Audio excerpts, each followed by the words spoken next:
and around 300 million in access to international facilities for UK researchers. As major investors in research and postgraduate training, the research councils in the UK play a key role in achieving this ambition. The councils support the excellent research needed to generate new knowledge, train highly skilled people, and work in partnership with business and a wide range of users to drive successful exploration of research. This ultimately delivers benefits for the UK in terms of new goods and services and other less direct benefits in terms of better healthcare, better public services, policy making and cultural benefits.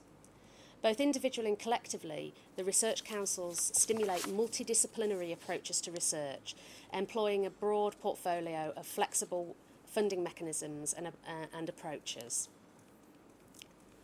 They aim to work with researchers and users to identify important research questions. They fund research centres and research council institutes. They establish and participate in multidisciplinary funding forums, promoting activity working with other funders in the UK and abroad. Multidisciplinary research takes place at the edges of traditional disciplines and across traditional subject boundaries.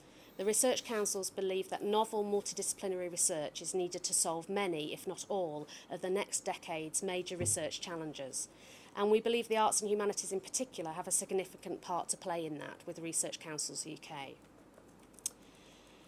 RC UK also has offices in India and was launched in October 2008 and involved 92 UK-based attendees, the largest UK delegation to visit India in 20 years. These were joined by over 100 Indian delegates, as well as UK stakeholders based in India. 3 days of launch-related events were organised, followed by tailored visits and programmes for many of the UK delegates. Part of this activity was a 3-year delivery plan for the office, which we've been very much focused on in looking at our relationship with India and the UK. The next slide. In discussion with the research councils, cross-council themes and thematic activities have been identified. And I'm just going to give you a brief overview of some of those that have been identified in terms of India's research priorities. Energy, predominantly solar and nuclear energy. Global uncertainties, mainly focused upon food and food security, technologies in particular. Health, forming a global health alliance, and the digital economy, revolving around digital technologies for development. A key elements of the office strategy is a research mapping exercise and a plan to look at where India's key research strengths lie. This was presented to the Research Council's group in December 2008, and this is something that we've also wanted to develop in the region of the UK East Midlands. As you'll see from the thematics and the mapping exercise, there was a predominant focus upon the sciences and a notable lack of direct involvement from the arts and humanities. With renewed interest in the UK and India from the Arts and Humanities Research Council and other organisations like the National Endowment for Science, Technology and Arts, we have commitment to try and articulate our contribution to those and other thematics, and perhaps look at new and more appropriate ways in which the contribution of the arts and humanities might have greater resonance. Although we're at a very early stage in our collaborative discussions with our India partners, many of us in the UK have already begun to contribute to government discussions about the place of the arts and humanities in these thematic priorities. And we have begun to find new ways of describing our offer that focuses in on our expertise in understanding the human condition, behaviour, identity and sense of place, etc. Therefore, we are at a stage where we think we may be able to promote our inclusion better amongst our community of scholars, a process the Arts and Humanities Research Council are committed to nurturing. To give you a flavour of how we're beginning to approach government and global themes, the following may be helpful. It's the next slide. We indeed share some similar thematics in the UK, but we have begun to redescribe them in ways that resonate more with the arts and humanities. So when we talk about globalisation and security, we talk about an in-depth analysis and interpretation of the profound historical, ideological and theological nature of major issues of global concern. as well as the deep-rooted causes and manifestations of current threats to global security. Knowledge and digital economy. This becomes a knowledge transfer priority well suited to the creative industries environment, where creativity and design in health, education and energy sectors, for example, can be realised by creative practitioners and researchers, as well as the role of pervasive media in engaging people and communities in the process of global change. Living with environmental change, this becomes a route by which the arts and humanities might support policymakers to develop more appropriate strategies for enhancing public understanding of the implications of environmental uncertainties and how innovative design and public intervention can play a valuable part. Lifelong health and well-being offers a chance to shape public policy through developing culturally appropriate care mechanisms and innovating healthcare design and intervention, particularly with the public. And finally, capitalising on the UK's cultural assets. This offers a way to create a new discipline at the interface between the arts, humanities, science and technology to add value to the key cultural assets of the UK and those abroad. In making more visible the historical and cultural foundations of our communities, we help retain our sense of identity as well as our sense of place and place-making. These are just a few overarching and somewhat global themes that have been highlighted at government levels in the UK and in India. But what can we do at a more intimate level to catalyse the opportunities for collaborative research between our respective countries and resonate where we may seek funding to evidence the value of that contribution?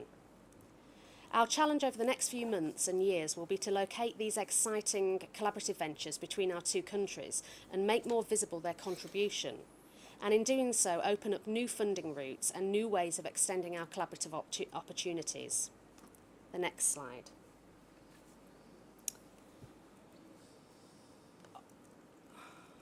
On first meeting our Indian counterparts in the UK earlier this year, we were aware of the development of a unique consortium approach to research and teaching, whereby duplication between institutions within one region might overcome and collaborative opportunities may be seized, not only within the institutional setting, but also with the regional and national stakeholders, businesses and local authorities.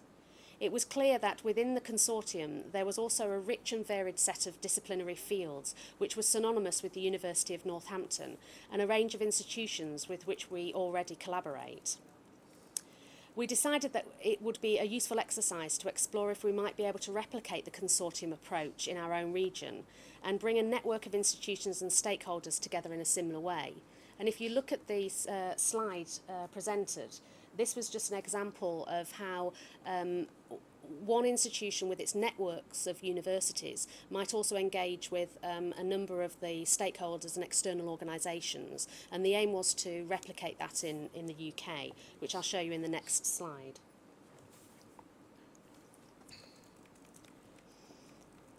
We developed the notion of a consortium map in the East Midlands, a region of the UK, and mapped it onto the Gujarat consortium.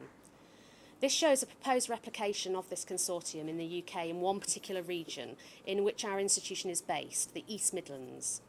Although we are at a very early stage in our discussions, we feel that we may be able to bring a network of interested universities and their respective networks of non-departmental public bodies, businesses and local associations, etc., all of which are engaged in collaborative research and exchange. Amongst this network also lies the opportunity to bring in those agencies with a vested interest in international partnership, where eventually UK and Indian business, local authorities, etc., might co-partner universities to understand more about their global markets, audience and services. In widening our networks to provide links to non-academic organisations and agencies, we will also be supporting the increased opportunity for knowledge transfer agendas beyond the institution, to be led in particular by the arts and humanities, and therefore begin impacting upon some of the key agendas I briefly spoke about earlier in the presentation. A recent evaluation estimates that close to £600 million has been invested in higher education in the UK, primarily through these types of business collaborations. This offers the chance also to open up other streams of funding between our two countries, concerned with reach out to business and communities agendas, particularly for the health sector, manufacturing, even policing and cultural activities.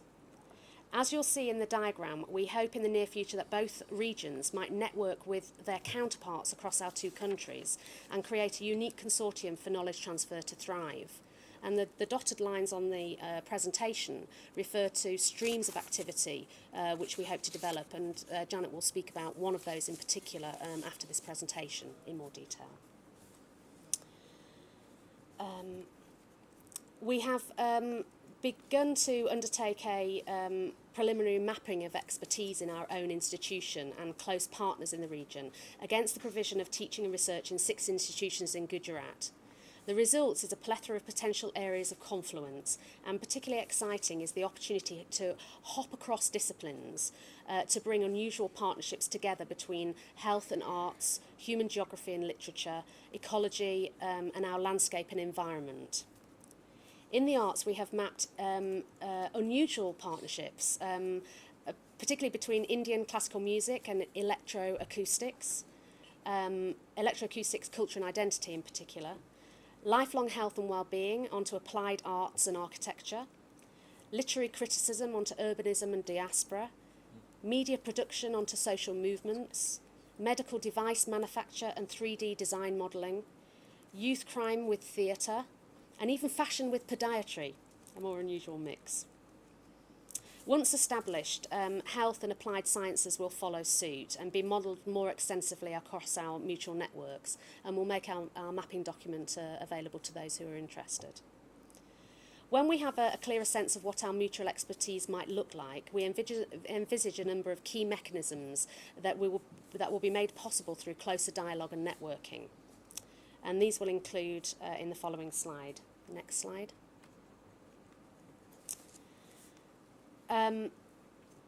These are particular mechanisms for partnership that we've identified, and the development of cross-disciplinary forums is particularly important. The chance to share resources and open up facilities between our network partners. Increase opportunities for global mobility of staff and students, which I'll focus on for a moment.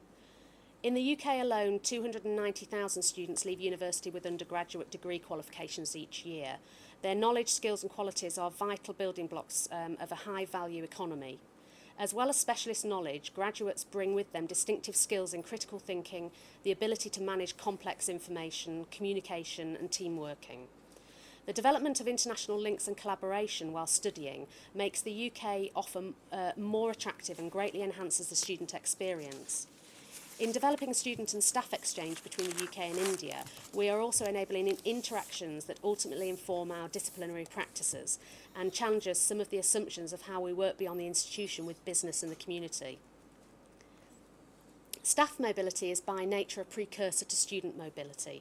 Both student exchange and colloquia are by far the simplest and most readily available mechanisms to us to kickstart the partnership.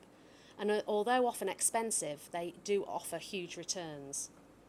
In establishing a network in both regions, the context for long-term collaboration is much stronger, the network providing much more flexibility than a simple bilateral agreement. In mapping expertise, we have also become aware of the opportunity to open up links to a wide landscape of current and future programmes across our networks, which would offer a strong platform on which to start collaborative dialogue. An example of those might be looking at a range from contributing to new journals that we're supporting in our region, where we can encourage submission of joint papers and co-authored texts, to co-supporting conferences and colloquia. And we should also not forget our alumni networks between our respective institutions.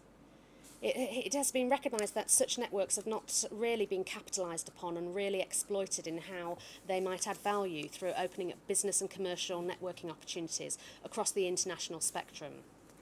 Perhaps alumni is something that we could readily explore, focusing particularly on disciplinary fields of interest in which our alumni may wish to sponsor or support mutual exchange.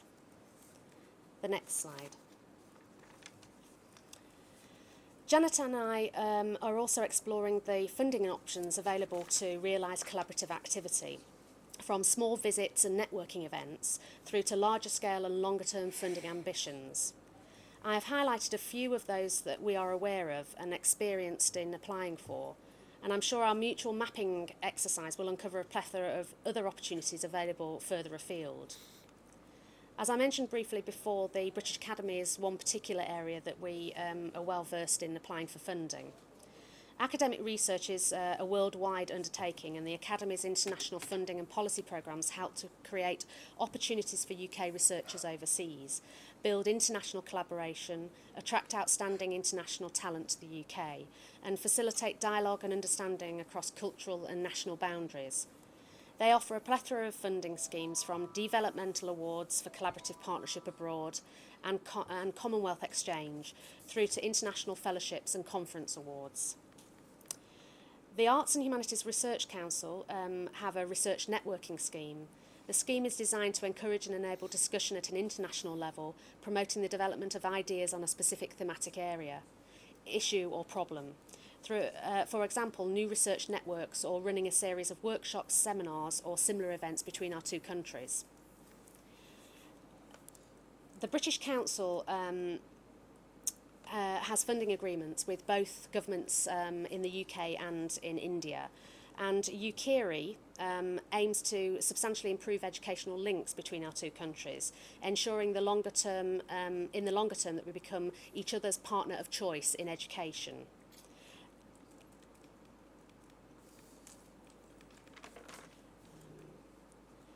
UKIRI also offer a scheme called the UK India Graduate Programme, which we're particularly interested in.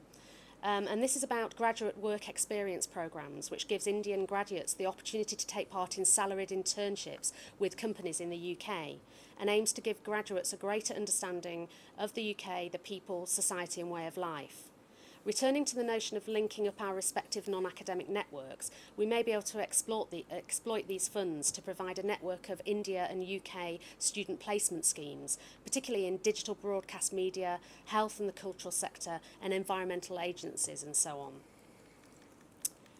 The DELF scheme, Development Partnerships in Higher Education, is designed to tackle global poverty and sustainable development, and is funded by the UK Government's Department for International Development and managed by the British Council.